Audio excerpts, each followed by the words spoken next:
Hi everyone, welcome back to Iggy's Toy Parade and Soldier Review. And today we're going to take a look at something I got as a boy. I think I was 10 years old when I got this. And it is, of course, the G.I. Joe Space Capsule. And the G.I. Joe Space Capsule came out in 1966.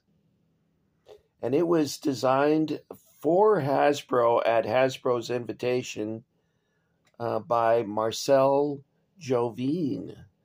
And he created this space capsule and included some features in it that are, of course, not part of the real space capsule, but he tried to make it as close as possible to the actual Friendship 7 space capsule. And you'll notice this canopy, it slides open. And hold on a second, guys.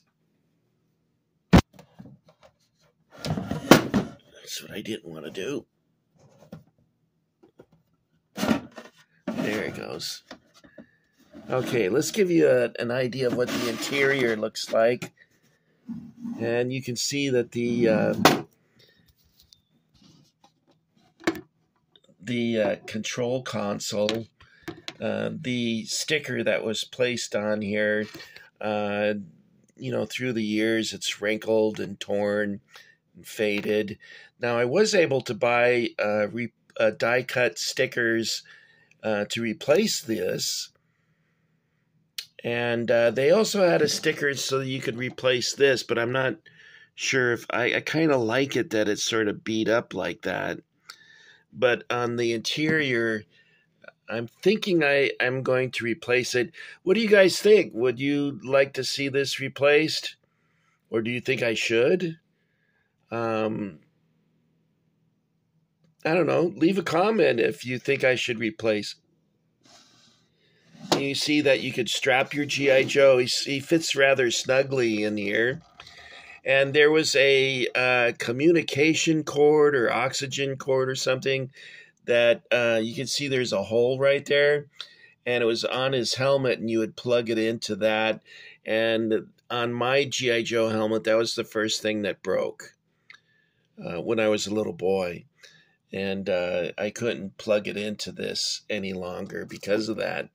Now, there is some damages to this space capsule.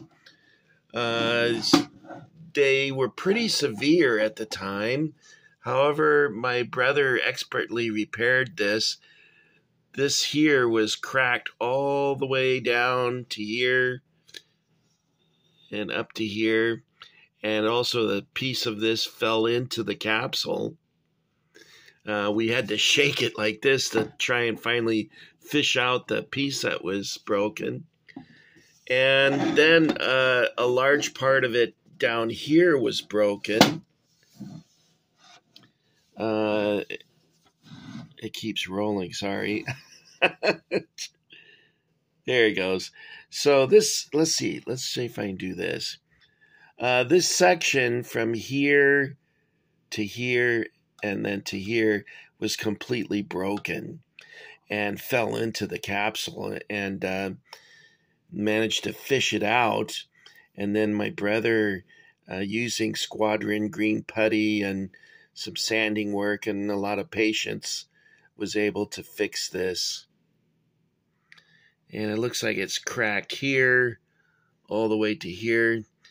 All I can tell you is that storage is like the worst thing you can do for your collection. My storage was not temperature controlled, and because of it being so stuffed with things, the weight of the boxes collapsed, even the plastic bins, and so I just have a lot of damages.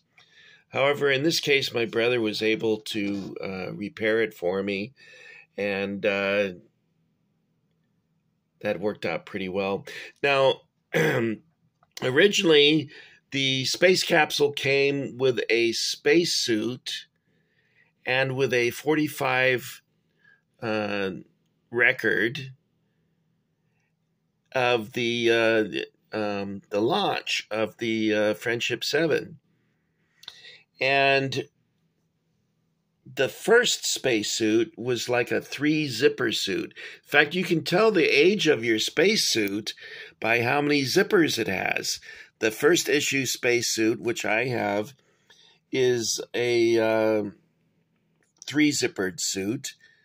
And I think I got this capsule in May of 1966, but I'm not positive. It might have been Christmas, but I think it was my birthday that I got this. And you can see here, this really identifies it nicely. This is raised here, and it shows that it was made in 1966 by Hasbro. Now, the space capsules that they released in Canada did not, of course, have this United States. They were either... I think originally they didn't have any sticker here at all. It was just plain, like this, plastic like this. I've seen some from the 1990s when they reproduced the space capsules that did have a Canadian flag on the side of it, which I thought was kind of interesting. I wonder if Palatoy released this with a British flag. I would love to have one of those, or the Canadian one. Now, Sears released a space capsule, and they released it with a flotation collar, but it did not contain the 45 record. So if you got it at Sears, you only got the exclusive flotation collar, but not the record. And if you bought it elsewhere, you got the record. It came in a really colorful box, and I want to show you that now. Sorry, it's not standing up. I'm having a good time here, guys. This is what the box looked like. Okay, let me see if I can find a picture of that. See, it says flotation raft. Let's see here. Here's a page from the 1966 Sears catalog. And you can see that here's the flotation device.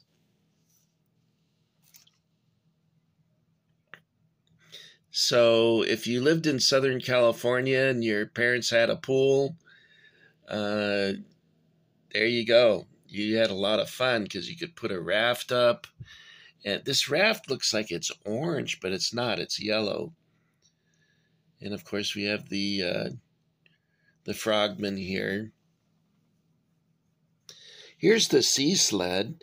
Now Sears had this tunnel here that for the sea sled, which was an exclusive. And I had this as a boy, but I did not have the Sears one, so I didn't get this. And I also got this. I think I got that for my birthday at one point in '67. I'm not sure on that, but that was one of my ultimate favorite figures that I got. Now, you're going to think this is weird, but I didn't like this because it didn't look military to me. It looked like James Bond. And ironically, if you had put 007 on this, I would have loved this. I know that doesn't make any sense, but I would have really loved this toy if it said James Bond or 007 or something like that. And I wanted the black. I desperately wanted the black one. I never got that. But like I said, I would have really enjoyed this a lot more if it was James Bond instead of G.I. Joe, because this didn't look like authentic military to me. So there it is, the Sears version with the collar. And the designer of the space capsule had worked for Mark's Toys, designing toys for them. And here's a prototype of the earliest spacesuit. Now, when you got this, the first version did not come with a figure. Later space capsules did come with a figure. And this is one of the later spacesuits with the 2-zipper, and then they had a 1-zippered version at the end. And here's the 2-zipper version. It came in a box set, and this came out in 1967. So that's a pretty cool one. This is hard to find now for collectors. It's pretty rare. And of course, there's the space capsule with the G.I. Joe. And you can see it's pretty snug. And this that I mentioned here, I don't know if that's for communications or for air, but my little plug-in part here was the first thing to break. I still have my G.I. Joe spacesuit, and it's in fairly good condition other than that one broken thing there. I don't care for this prototype.